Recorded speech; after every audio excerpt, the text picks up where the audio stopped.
नमस्कार। और आप देख रहे हैं द इंदौर ब्लिट्स अखबार का यूट्यूब चैनल। मैं हूं तन्मय घोष। लोकसभा चुनाव 2024 के ठीक पहले कल 1 फरवरी को मोदी सरकार का अंतरिम बजट वित्त मंत्री श्रीमती निर्मला सीतारमण ने पेश किया है। बजट का पूरा फोकस सन 2047 के स्वर्णिम भविष्य के भारत पर था। सन 2047 वो ऐतिहासिक वर्ष है जब भारत अपनी आज़ादी के 100 साल पूरे करने जा रहा है। तो इसी बजट पर ब्लिट्स संवाददाता देवराम ठाकुर ने इंदौर के दिग्गज कारोबारियों और विशेषज्ञों से इस बजट पर राय जानना चाही। तो आपके समक्ष पेश है आज की ब्लिट्स ग्राउंड रिपोर्ट। सर, कल केंद्र का बजट पेश हुआ है। आप इस बजट को कैसा देखते हैं? देखिए, नरेंद्र मोदी सरकार की जो दूसरी पारी है उसका ये आखिरी मतलब 10वां बजट था।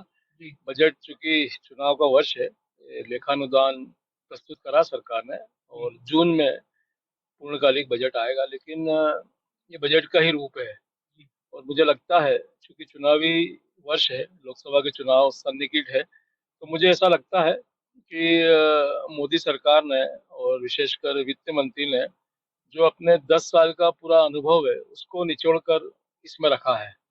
और जो जो वर्ग समाज को प्रभावित करते हैं, चाहे युवा हो, महिला हो, बुजुर्ग हो, बीमार हो या खिलाड़ी हो, पर्यटन हो, जितने भी क्षेत्र हैं लगभग सभी को छूने की कोशिश की गई है। और मध्य प्रदेश के परिप्रेक्ष्य में हम बात करें तो मध्य प्रदेश को भी इस बजट में अच्छा खासा, चाहे जनरल विभागों की बात करें या स्पेशली रेल बजट भी प्रस्तुत किया गया है, उसकी बात करें, मध्य प्रदेश को अलग अलग मदों में पहली मर्तबा काफी पैसा केंद्र सरकार ने दिया है। तो मध्य प्रदेश के लिहाज से तो काफी पर्यटन के क्षेत्र में खूब पैसा मिला है। और पर्यटन मध्य प्रदेश के मुख्यमंत्री की जो कहते हैं अपन प्रिय डिपार्टमेंट है या प्रिय, चूंकि वो उस विभाग में रह भी चुके हैं निगम मंडल अध्यक्ष के रूप में। तो मुझे लगता है पर्यटन के क्षेत्र में मध्य प्रदेश में काफी संभावना है। और ये जो बड़ा बजट मिला है लगभग 2-3 हजार करोड़ से ऊपर का, तो इसके माध्यम से मध्य प्रदेश की दशा और दिशा बदलने का काम होगा। मध्य प्रदेश के साथ हम इंदौर की बात करें तो इंदौर की जो 2-3 लंबित रेल परियोजना है जिससे इंदौर के कनेक्शंस दाहोद तरफ या अन्य आदिवासी बेल्ट में हो सकते हैं, उसके लिए अब पहली बार पर्याप्त पैसा मिला है। होता है था कि परियोजना की बात सभी करते थे लेकिन पैसे बहुत कम मिलते थे, तो इस बार 1.5-2 हजार करोड़ रुपए उन योजनाओं के लिए भी मिले हैं। तो मुझे उम्मीद है कि मध्य प्रदेश के साथ इंदौर की ये विकास की रेल भी सरपट दौड़ेगी। तो ऐसा मुझे लगता है, भले ही कांग्रेस ये आरोप लगाए कि ये चुनावी बजट है या कपोल कल्पित बजट है, लेकिन हम ये देखते हैं और आम जनता की रिएक्शन से पाते हैं कि बीते कुछ वर्षों में भारत की जो छवि है वो तेजी से बदली है। और उसके पीछे कहीं न कहीं बजट या सभी विभागों में भरपूर पैसा या ऐसी योजनाओं के लिए पैसा देना जिसके लिए बीती सरकारें सोचती नहीं थी, तो उन सब की परिणति नजर आती है।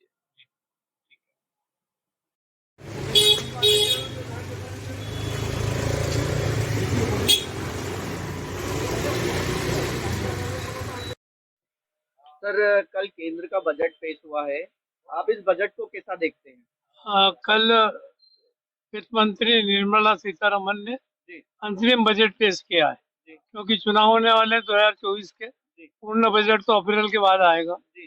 अंतरिम बजट में जो कि जैसे कि लोगों को उम्मीद थी उसके बिल्कुल विपरीत रहा।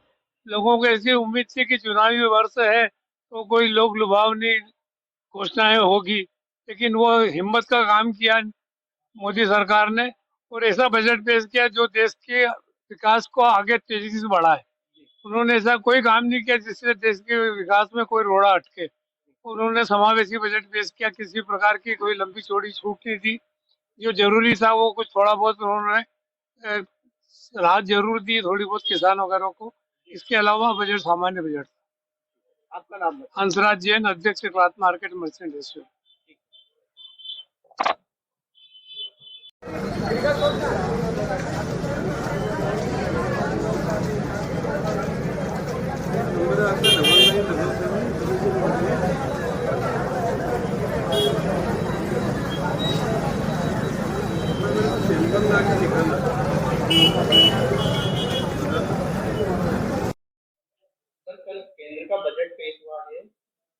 कैसा देखते हैं इस बजट को?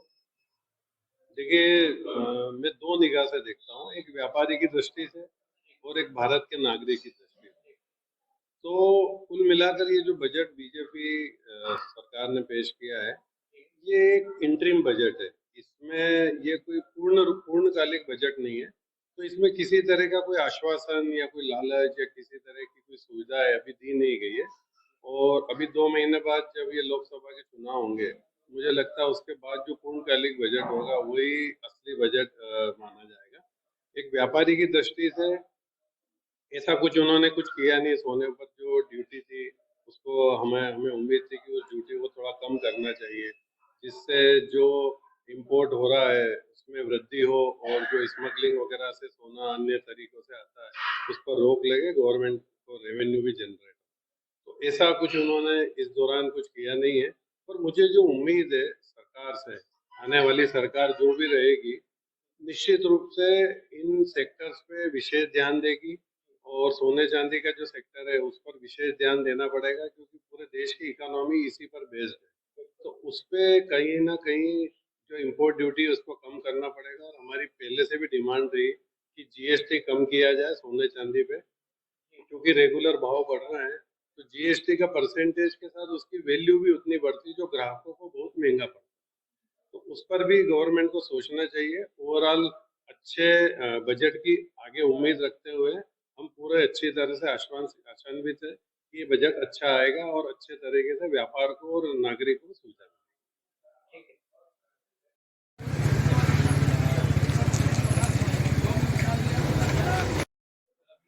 सर, कल बजट पेश हुआ है। हाँ। इस बजट को आप कैसा देखते हैं? बजट तो देखो सर, इन्होंने बहुत अच्छा पेश किया है और जीएसटी में इनको रिटर्न बहुत अच्छा मिला है और आगे भी इनको अच्छा होता जाएगा।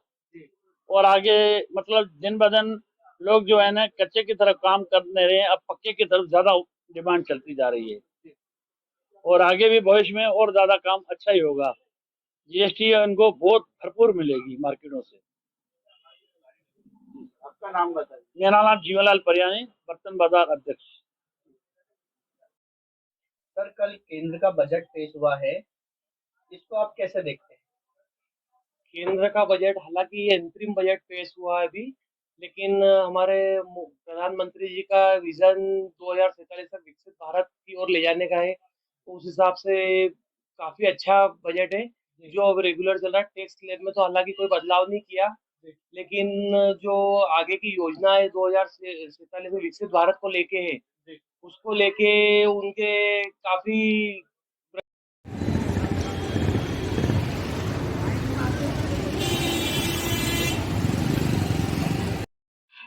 सर, कल केंद्र का बजट पेश हुआ है, इसमें आप कैसा देखते हैं? केंद्र का बजट 2024 और 25 का जो पेश हुआ है, बहुत ही आकांक्षाओं के साथ में इसको देखा जा सकता है, क्योंकि बेसिकली 4 मेन फोकस रहे हैं, पॉइंट्स हाईलाइट्स रही है, जिसमें किसानों के ऊपर बहुत फोकस किया गया है, महिलाओं के ऊपर बहुत फोकस किया गया है। बेसिकली देखा जाए तो इनोवेटिव आइडियाज के लिए यूथ को बहुत ज़्यादा सपोर्ट इस बजट में मिलता हुआ दिखा है।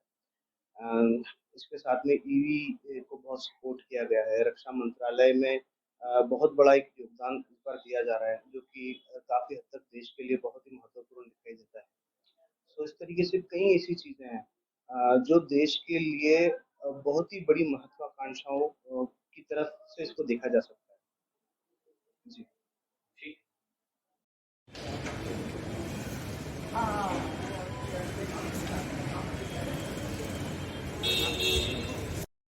सर, कल केंद्र का बजट आया है, इसमें आपका क्या कहना है? केंद्र का बजट ध्यान से देखा गया है। भारत देश के सभी वर्गों को ध्यान में रखते हुए बजट बनाया गया है। युवा, महिला, गरीब, किसान सभी को ध्यान में रखते बजट बनाया गया है। इंफ्रास्ट्रक्चर पे बहुत ध्यान दिया गया है ताकि कनेक्टिविटी बनी रहे, लोगों को रोजगार मिल सके और शहर टू शहर विकसित हो सके। दूसरा, इन्होंने सबसे बढ़िया जो इन्होंने एक बजट पेश किया है वो है 2 लाख करोड़ घर बनाने का, जिसमें गरीब परिवारों को बहुत ज्यादा इसमें सहायता मिलेगी सभी। और जो इनका मेन एम है जो बजट का जो मेन एम है वो 1-2 सालों को ध्यान में रखते हुए बजट नहीं बनाया गया। इन्होंने आने वाले 50 साल को ध्यान में रखते हुए बजट बनाया, जो कि बहुत ही महत्वपूर्ण है। ये हमने उनके बजट से निष्कर्ष निकाला है। आपका नाम सर? मैं विशेष जायसवाल, अध्यक्ष न्यू सियागंज व्यापारी एसोसिएशन। ठीक है।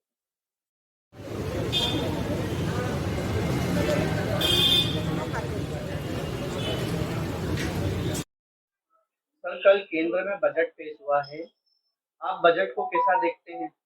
एक्चुअली में ये पूर्णकालीन बजट तो है नहीं, लेखानुदान है, पर इससे एक ऐसी झलक मिलती है कि गवर्नमेंट बजट घाटे को कम करने की ओर अपना लक्ष्य रख रही है और सब्सिडी और फ्री की चीजों के ऊपर थोड़ा सा कंट्रोल कर की झलक इस बजट में दिख रही है। तो ये चीज देश के लिए हमें ऐसा लगता है पॉजिटिव होनी चाहिए। संग में जो गरीबों का ध्यान रखना और मिडिल क्लास के लिए जो घरों के लिए जो उनने इसमें प्रोग्राम रखा है, वो भी एक पहली बार मिडिल क्लास के लिए इसमें दिख रहा है कि गवर्नमेंट उनके ऊपर भी कुछ ध्यान रख रही है। सर आपका नाम बताइए। मैं प्रमोद जैन।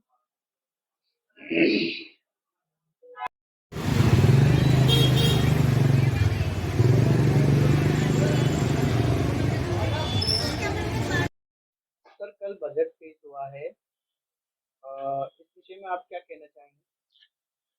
सरकार मौजूदा स्थिति में जो बजट रखा गया है वो इंटरम बजट है। सभी के सामने इस परिदृश्य के में सरकार ने बहुत बड़े विजन के साथ इस बात को इंगित किया है कि आने वाला वक्त भारत के लिए विकास की दशा और दिशा तय करने वाला है। और हम सब व्यापारी इस बात को बहुत अंदर से समझ रहे हैं कि भारत में आर्थिक उन्नति और प्रगति के लिए माननीय प्रधानमंत्री जी बड़े प्रयासरत हैं और उन्होंने बहुत कुछ किया है। आने वाला साल भारत के व्यवसायी जगत के लिए बहुत उत्तम होगा, ऐसा हम मानकर चल रहे हैं, क्योंकि प्रधानमंत्री की दिशा छोटे मछले उद्यमियों को आगे बढ़ाने की है। और हम जिस तरह का गारमेंट सेक्टर को चलाते हैं, गारमेंट सेक्टर में प्रधानमंत्री जी शुरू से छोटे छोटे कारोबारियों को आगे बढ़ाने में विश्वास कर रहे हैं और उनकी विश्वास की इस अवधारणा को हमने अमली जामा पहनते भी देख रहे हैं। हम लोग इस भारत के विकसित बजट की दिशा में भारत आने वाले जुलाई में जो इम्प्लीमेंट होगा, माननीय प्रधानमंत्री नरेंद्र मोदी जी के माध्यम से इस देश का विकास होना तय है, ये हम मान के चलते हैं और उसी दिशा की झलक इस इंटरिम बजट में भी नजर आती है। हालांकि ऐसा कोई फैसला इसमें सरकार ने नए करारोपण का नहीं लिया है जिसकी कहीं कोई बात हो। सरकार एक अच्छे भारत की अच्छी मजबूत आर्थिक नीतियों की तरफ बढ़ रही है।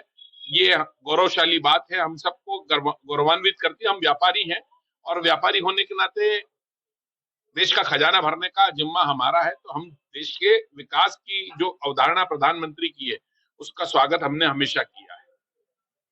आपका नाम बताइए। अक्षय जैन, अध्यक्ष इंदौर रिटेल गारमेंट एसोसिएशन।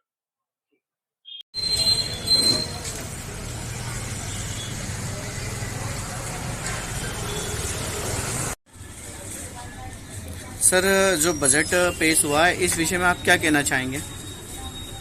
देखिए आदरणीय, हमारे देश को अभी तक विकासशील माना जाता था जी, विकास के पथ पे रनिंग करता हुआ जी, लेकिन हमारे आदरणीय प्रधानमंत्री श्री नरेंद्र जी मोदी ने जो हेडलाइन दी है कि ये बजट विकसित भारत को समर्पित है जी, इट मीन्स हम कहीं ना कहीं वर्ल्ड की अर्थव्यवस्था में भी टॉप 5 में वजन रखते हैं जी। और प्रधानमंत्री जी ने इस बजट को विकसित भारत को समर्पित बताया है जी। मेरा भी सोचना यही है कि ये विकसित भारत के लिए, और हो सकता है कि हम आने वाले समय में वर्ल्ड में बेटर देन बेस्ट कहलाएं जी। हमारे देश को लोगों बोलेंगे कि हम बेस्ट से भी बेटर हैं। बिल्कुल। और आदरणीय प्रधानमंत्री श्री ने हमारी वित्त मंत्री आदरणीय निर्मला सीतारमण जी के लिए भी ये स्वास्थ्य और इंफ्रास्ट्रक्चर को समर्पित और बड़ी बड़ी घोषणाएं की जी। प्रधानमंत्री जी ने इस बजट को इनोवेटिव और समावेशी बताया है जी। जिसका मतलब है कि ये अपने आप में एक ऐसा अनोखा बजट है जिसमें सभी के लिए कुछ न कुछ है। बड़ी घोषणाएं नहीं करी है, लेकिन किसानों के लिए काफ़ी अच्छे राहत वाली है कि कम लागत में उनको काफ़ी अच्छा रिस्पांस मिलेगा किसानों को भी। और अगर किसान तरक्की करता है तो मेरा ऐसा मानना है कि देश तरक्की करेगा। हमारी सारी अर्थव्यवस्था किसान, हम खेती प्रधान देश हैं। और हमारे मत्स्य उद्योग के लिए भी उन्होंने काफ़ी अच्छी बातें कही हैं। हम लोग किराना से रिलेटेड व्यापारी हैं, मेरा कमल स्टोर नाम से ये स्टोर है। उन्होंने इसमें तेलों के लिए काफ़ी अच्छी घोषणा की है, सरसों, मूंगफली तेल आदि के लिए। कुल मिला के यही कहना चाहूँगा कि छोटे स्केल के व्यापारियों से लेके, किसानों से लेके, मत्स्य उद्योगों से लेके सबके लिए बजट काफ़ी सुविधापूर्ण और अच्छा है। और हम व्यापारी तो तन मन धन सबसे सरकार के साथ हैं। आशा करते हैं कि सबका साथ, सबको साथ लेके जो विकास होगा, तो अगला जो बजट जो भी आएगा उसमें हम विकसित नहीं, हम नंबर 1 बनकर बात करेंगे। ठीक है सर, आपका नाम बता दीजिए। मेरा नाम सर मन कमल हंस गुप्ता है जी। मन मेरा नाम, कमल मेरे फादर का और हंसा मेरी माँ का नाम है। सर कल केंद्र में बजट पेश हुए हैं, आप इस बजट को कैसे देखते हैं? नमस्कार दोस्तों, कल एक फरवरी को हमारे finance minister Mrs Nirmala Sitharaman ने बजट पेश किया, जो फुल बजट नहीं था, वो उसको हम वोट ऑन अकाउंट बजट बोलते हैं, लेखानुदान बजट बोलते हैं, जिसमें पूरा का पूरा डिटेल कुछ भी नहीं आता, एक थोड़ा सा लेखा जोखा देते हैं वो। कल संक्षिप्त में मैं ये बोलूँगा, एक बहुत अच्छा बजट था और बहुत सारी चीज़ें, बहुत सारे इनपुट्स, फाइनेंशियल इनपुट्स उन्होंने बहुत अच्छी तरह से समझाए। सबसे पहली बात तो कि कोई सा भी टैक्स में कोई चेंजेस नहीं थे, इनकम टैक्स के स्लैब में कोई चेंजेस नहीं थे। और 3-4 चीज़ें उन्होंने जो मैं बताना चाहूँगा, उसमें उन्होंने फोकस किया। सबसे पहले सोलर एनर्जी पे फोकस किया, दूसरा नंबर हाउसिंग पे फोकस किया और तीसरा उन्होंने रेलवेज के ऊपर एक फोकस किया, जिसमें 40,000 बोगी जो वंदे मातरम स्टैंडर्ड के हिसाब से बनाई जाएगी। तो ओवरऑल बजट शेयर मार्केट के हिसाब से भी बहुत अच्छा था।